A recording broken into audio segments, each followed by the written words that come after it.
मुझे भी एक मोबाइल लेना है, पर मैं कैसे पता करूं कि नया मोबाइल लेते वक्त मुझे किन बातों का ध्यान रखना है।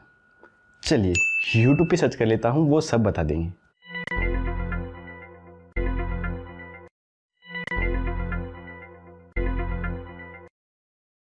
कैमरा आपको लेना है IMX 561, IMX 566 82 का, और रैम आपको LPDDR3 LPDDR4 की लेनी है। स्टोरेज होनी चाहिए UFS 3.0 UFS 2.0 से ऊपर, इससे कम नहीं होनी चाहिए। अगर आप भी इसी प्रकार से YouTube पर नए मोबाइल खरीदने के बारे में वीडियो सर्च करते हैं और उन वीडियो को देख देख के परेशान हो जाते हैं, क्योंकि उनके अंदर इतनी सारी टेक्निकल बातें बता दी जाती हैं कि वो निकलती हैं आपके सर के ऊपर से। लेकिन आज आपका भाई आपको बताएगा कि एक नया मोबाइल लेते वक्त आपको किन बातों का ध्यान रखना है, वो भी बिल्कुल साधारण सी भाषा में। देखिए दोस्तों, नया मोबाइल लेते वक्त काफ़ी सारे बातें होती हैं जो देखने के लिए होती हैं, लेकिन मैं भी अगर वो सभी बातें बताने लग गया तो आप बोलेंगे कि सर आप भी हमारे सर के ऊपर से जा रहे हैं।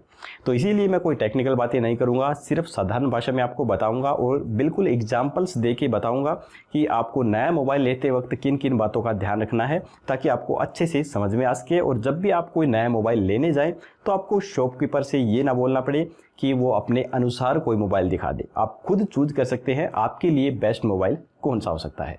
एक नया मोबाइल लेते वक्त दोस्तों आपको मोस्टली 3 बातों का सबसे ज़्यादा ख्याल रखना है। सबसे पहला तो उसका प्रोसेसर कौन सा है, दूसरा ये कि उसके अंदर रैम और स्टोरेज कितनी दी गई है, और तीसरा ये ध्यान रखना है कि उसकी बैटरी कितनी है। किसी भी मोबाइल को एक बेहतर मोबाइल बनाने के लिए ये 3 चीज़ें सबसे ज़रूरी होती हैं, तो इनका आपको सबसे पहले ध्यान रखना है। तो यहाँ पर इन तीनों के बारे में मैं थोड़ा थोड़ा बेसिक जानकारी आपको बता देता हूँ, ताकि आप समझ सके कि आखिर ये मोबाइल के लिए ज़रूरी क्यों होती हैं। तो सबसे पहले हम बात कर लेते हैं प्रोसेसर की। देखिए, जो मोबाइल का प्रोसेसर होता है, मेन जो जान होता है मोबाइल की वो प्रोसेसर ही होता है। जिस प्रकार से हमारे शरीर में हमारा हार्ट हमारी जान होता है, अगर हार्ट निकाल दिया जाए तो हमारे शरीर में कुछ नहीं बचेगा, उसी प्रकार से मोबाइल के अंदर से प्रोसेसर निकाल दिया गया तो उसमें कुछ नहीं बचेगा। तो सबसे पहला जो ज़रूरी चीज़ है देखने के लिए मोबाइल में, आपको यही देखना है कि आपका मोबाइल का प्रोसेसर कैसा है। तो जितना बढ़िया प्रोसेसर होगा उतनी ही बढ़िया आपका मोबाइल प्रोसेसिंग करेगा। तो यहाँ पे मैं बता दूं कि बाज़ार के अंदर आपको क्वालकॉम और मीडियाटेक के 2 बेहतरीन प्रोसेसर देखने को मिलते हैं। इसके अलावा वैसे और भी हैं, किरण का या फिर और भी काफ़ी है, लेकिन मैं आपको उनकी राय नहीं दूंगा। आप या तो मीडियाटेक का खरीदिए या फिर क्वालकॉम स्नैपड्रैगन का खरीदिए। तो ये प्रोसेसर आपको कुछ इस प्रकार से मिलेंगे, जैसे क्वालकॉम स्नैपड्रैगन है 455, 665, क्वालकॉम स्नैपड्रैगन 710, क्वालकॉम स्नैपड्रैगन 865, इस प्रकार से आपको मिलेंगे। तो यहाँ पर आपको ये संख्या जितनी भी ज़्यादा मिलेगी वो प्रोसेसर उतना तगड़ा और फास्ट होगा। इसके साथ साथ वो प्रोसेसर उतना महंगा होता चला जाएगा। तो वो आपको डिसाइड करना है कि आपको कौन सा प्रोसेसर लेना है जो कि आपके बजट के अंदर आ सके। इसके अलावा आज के मार्केट के अंदर हीलियो, मीडियाटेक के भी आपको काफ़ी प्रोसेसर देखने को मिलेंगे, जिस प्रकार से P22, P35, P60, P70, इस प्रकार से। तो ये भी काफ़ी बढ़िया प्रोसेसर है। तो इनमें भी वही हिसाब है, इनकी P के आगे जितनी ज़्यादा संख्या होगी उतना ही पावरफुल ये आपको प्रोसेसर मिलेगा और इनका प्राइस भी उतना ही ज़्यादा होता चला जाएगा। तो वो आप खुद डिसाइड कर लीजिए कि आपको इनमें से कौन सा प्रोसेसर चाहिए है आपके बजट के हिसाब से। इसके बाद अब हम बात कर लेते हैं मोबाइल की स्टोरेज के बारे में और रैम के बारे में। देखिए, प्रोसेसर और रैम दोनों का जो कॉम्बिनेशन है वो सबसे बढ़िया मोबाइल के अंदर होना चाहिए, तभी आपका मोबाइल है वो बेहतरीन परफॉर्मेंस देगा। अगर आपका प्रोसेसर हैवी है लेकिन रैम कम है तो आपको मोबाइल में वो प्रोसेसिंग, वो तेज़ रफ्तार नहीं देखने को मिलेगी जो होनी चाहिए। इसी प्रकार से अगर रैम ज़्यादा है और प्रोसेसर कम है तो भी आपको वो प्रोसेसिंग या वो रफ्तार देखने को नहीं मिलेगी जो कि प्रोसेसर के अंदर होनी चाहिए।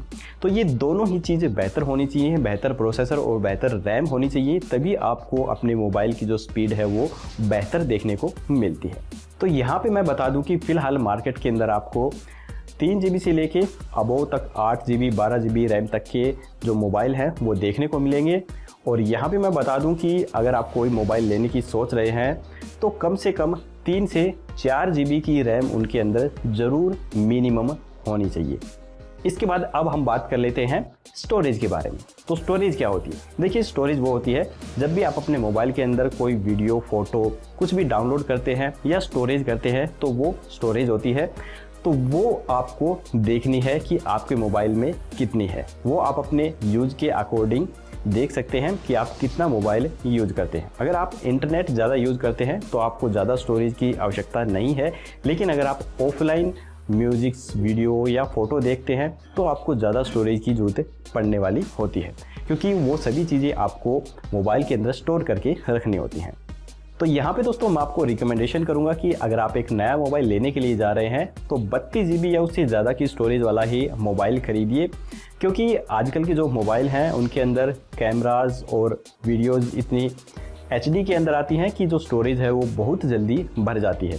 तो आपके मोबाइल में जितनी ज़्यादा स्टोरेज होगी उतना बढ़िया है। वैसे स्टोरेज अलग अलग हिसाब से आती है, जितनी ज़्यादा स्टोरेज होगी आपके मोबाइल का प्राइस भी उतने ही ज़्यादा होता चला जाता है। तो इस चीज़ का आप अपने बजट के अकॉर्डिंग देख सकते हैं कि कितना आपको अपने मोबाइल में स्टोरेज चाहिए। मैंने आपको मिनिमम रिक्वायरमेंट यहाँ पर बता दी है। इसके बाद आपके मोबाइल में तीसरी जो सबसे इम्पोर्टेंट चीज़ देखने के लायक होती है वो होती है आपके मोबाइल की बैटरी। जी हाँ दोस्तों, अगर आपके मोबाइल की बैटरी बहुत कम है, बहुत कम चलती है, तो आपका मोबाइल भले ही कितना ही बढ़िया क्यों ना हो, उसकी बैटरी ख़त्म हो गई तो आप उसे यूज़ नहीं कर पाएंगे। तो इसीलिए आपको ध्यान रखना है, जब भी आप कोई नया मोबाइल खरीदने जाएं तो आपके मोबाइल की बैटरी पर आप ज़रूर ध्यान दीजिए।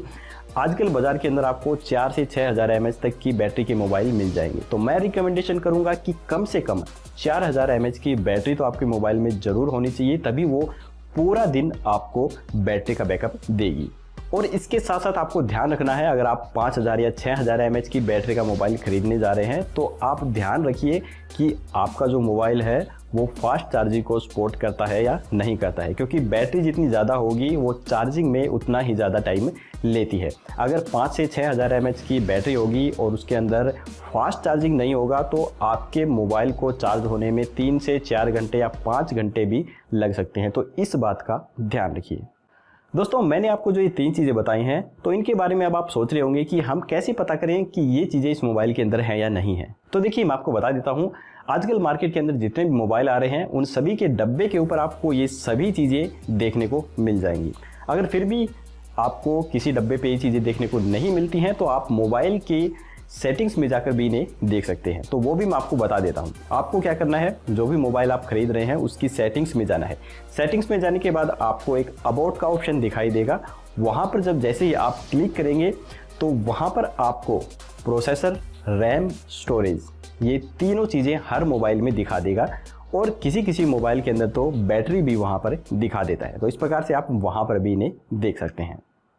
तो ये तो वो बातें थी दोस्तों, जब आप कोई भी नया मोबाइल खरीदते हैं तो उस वक्त आपको बिल्कुल ध्यान में रखनी चाहिए। लेकिन इनके अलावा कुछ और बातें भी हैं जिनको आपको ध्यान में रखनी चाहिए, तो वो भी मैं आपको बता देता हूँ। तो इसमें सबसे पहले है कैमरा। जी हाँ दोस्तों, अगर आप भी कोई फ़ोटो खींचते हैं या फिर कोई वीडियो शूट करते हैं तो कैमरे के ऊपर भी आपको ध्यान देना बेहद ज़रूरी है। तो मैं आपको यहाँ पर रिकमेंडेशन करूँगा कि अगर आप 10,000 के प्राइस का कोई मोबाइल ले रहे हैं तो 48 मेगापिक्सल्स का कैमरे वाला ही मोबाइल खरीदें, क्योंकि इस प्राइस में आपको 48 मेगापिक्सल्स का कैमरे वाला मोबाइल आसानी से मार्केट के अंदर मिल जाएगा। वैसे कैमरे के अंदर काफ़ी चीज़ें देखने के लिए होती हैं। कैमरे के अंदर सेंसर कौन सा यूज़ किए गए हैं, उसके अंदर अपर्चर कौन सा यूज़ किया गया है, लेकिन मैं आपको वो बताऊंगा तो आपको समझ में नहीं आएगा और आपके सर के ऊपर से चला जाएगा। इसलिए मैंने आपको बताया है कि आप 48 मेगापिक्सल्स का कोई भी अच्छी ब्रांडेड कंपनी का मोबाइल खरीद लीजिए, वो आपके लिए बेहतर है। अच्छी फ़ोटो भी खींचेगा और अच्छी वीडियो भी शूट करेगा। तो अब हम बात कर लेते हैं दोस्तों मोबाइल के डिस्प्ले के बारे में। जी हाँ दोस्तों, आप अपने मोबाइल को यूज़ करेंगे तो आपको डिस्प्ले के अंदर बहुत ज़्यादा चीज़ें देखने को मिलती हैं, क्योंकि जितनी बढ़िया डिस्प्ले होगी उसके अंदर कलर आपको उतने बेहतरीन देखने को मिलते हैं। तो यहाँ पर जो डिस्प्ले होती है वो अलग अलग रेजोल्यूशन में आती है, जिस प्रकार से 720p, 1080p, 4K, 8K, AMOLED display, IPS display, इस प्रकार की डिस्प्ले होती हैं। लेकिन इनके बारे में मैं आपको ज़्यादा इसलिए नहीं बता रहा हूँ क्योंकि वो आपके सर के ऊपर से चली जाएगी। इसीलिए मैं आपको बता देता हूं कि जो रेजोल्यूशन होता है उसके बारे में अगर आप ज़्यादा जानना चाहते हैं तो मेरी दूसरी वीडियो देख सकते हैं। मैंने एक डेडिकेटेड वीडियो बना रखी है और आप उस वीडियो को देख सकते हैं और जान सकते हैं कि जो रेजोल्यूशन है वो क्या होता है। तो यहाँ भी मैं बता दूं कि अगर किसी मोबाइल के अंदर 720p का रेजोल्यूशन है तो वो काफ़ी है, उससे कम का रेजोल्यूशन नहीं होना चाहिए। तो आप 720p या उससे ज़्यादा की रेजोल्यूशन वाले किसी भी मोबाइल को खरीद सकते हैं। तो यहाँ पे मैं आपको बता दूं कि रेजोल्यूशन जिस प्रकार से मोबाइल के अंदर बढ़ता जाएगा उसकी क्लियरिटी और जो कलर है वो आपको काफ़ी बेहतरीन दिखते जाएंगे, लेकिन यहाँ पे मैं बता दूं उसका प्राइस भी उतना ही ज़्यादा होता चला जाएगा। तो वो आपको डिसाइड करना है आपके बजट के अनुसार आपको किस प्रकार का मोबाइल की जो स्क्रीन है वो चाहिए है। तो अब हम दोस्तों बात कर लेते हैं मोबाइल के बिल्ड क्वालिटी के बारे में। मोबाइल आपका कितना साथ देगा, कितना लंबा चलेगा, ये इसी चीज़ पर डिपेंड करता है कि आपके मोबाइल की जो बिल्ड क्वालिटी है वो कैसी है।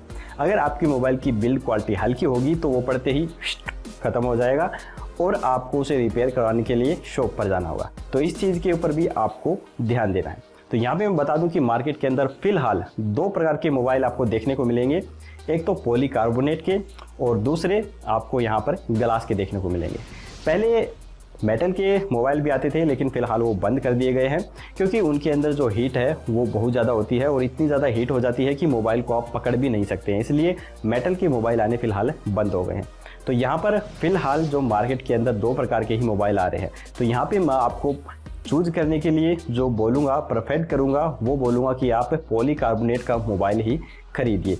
हालांकि पॉलीकार्बोनेट में स्क्रैच की दिक्कत रहती है लेकिन उसे आप पीछे अपना जो गार्ड है वो लगा के उसे दूर कर सकते हैं। और जो ग्लास है उसे भी मत खरीदिए क्योंकि ग्लास ऐसा होता है कि जैसे ही आपको मोबाइल हाथ से छूटा और वो टूट जाएगा। तो इस चीज़ का भी आप ध्यान रखिए। तो मैं आपको रिकमेंडेशन करूँगा पॉलीकार्बोनेट का कोई भी मोबाइल आप ले लीजिए, वो आपका साथ लंबे समय तक निभाएगा। दोस्तों मैंने इस वीडियो में आपको बिल्कुल साधारण भाषा में बता दिया है कि एक नया मोबाइल लेते वक्त आपको किन बातों का ध्यान रखना है। अब मैं आपको बता देता हूँ कि जब भी आप कोई मोबाइल लेने के लिए शॉप पे जाएं और शॉपकीपर आपको अपनी तरफ से कोई मोबाइल रिकमेंडेशन करे और बोले कि आपको ये कुछ सस्ता भी मिल जाएगा और ये मोबाइल ले लीजिए, तो यहाँ पे आपको एक चीज़ और ध्यान में रखना है कि कभी भी आप कोई मोबाइल लेने जा रहे हैं तो 1 साल से पुराना मॉडल बिल्कुल मत लीजिए। शॉपकीपर आपको ऐसे मोबाइल को ज़रूर रिकमेंडेशन करेगा जो 1 साल से ज़्यादा पुराने होंगे, क्योंकि 1 साल के ज़्यादा पुराने होने के बाद जो मोबाइल होते हैं वो आउट ऑफ अपडेट हो जाते हैं। उनके जो अपडेटिंग सिस्टम होता है वो कंपनियां देना बंद कर देती हैं। तो पुराने मोबाइल बिल्कुल मत खरीदिए और वैसे भी वो आपको वो फंक्शंस नहीं देंगे जो फ़िलहाल करंट के मोबाइलों के अंदर आपको मिलते हैं। तो पुराना मोबाइल आप बिल्कुल मत खरीदिए। दोस्तों अब आपके मन में ये क्वेश्चन उठ रहा होगा कि हम किस कंपनी का मोबाइल खरीदें जो कि हमें बजट प्राइस के अंदर बेहतरीन स्पेसिफिकेशन दे सके। तो यहाँ पे मैं आपको बता देता हूँ कि आप MI, Realme, Honor, Infinix इन कंपनियों का खरीद सकते हैं। ये फ़िलहाल करंट के अंदर काफ़ी फेमस हैं और इनमें से किसी भी एक कंपनी का आप मोबाइल खरीद सकते हैं। वैसे मैं बता दूँ कि मैंने टॉप 10 5000 और टॉप 10 10,000 के प्राइस में जो मोबाइल फ़िलहाल करंट में मिल रहे हैं उनकी वीडियो डाल रखी है, अगर आप चाहें तो उन्हें भी देख सकते हैं। और जो ब्रांडेड मोबाइल खरीदना चाहते हैं तो उनको मैं बता दूं कि आप Samsung, OnePlus, Oppo, Vivo, iPhone इनका मोबाइल खरीद सकते हैं। काफ़ी ब्रांडेड कंपनियां हैं और काफ़ी महंगे महंगे ये मोबाइल इनके आपको देखने को मिलते हैं। दोस्तों अगर आप भी एक नया मोबाइल खरीदने की सोच रहे थे और आपने ये वीडियो देखी है तो मुझे आशा है कि आपको इस वीडियो से काफ़ी कुछ सीखने को मिला होगा और आप खुद डिसाइड कर सकते हैं कि आपके लिए सबसे बेस्ट मोबाइल कौन सा हो सकता है।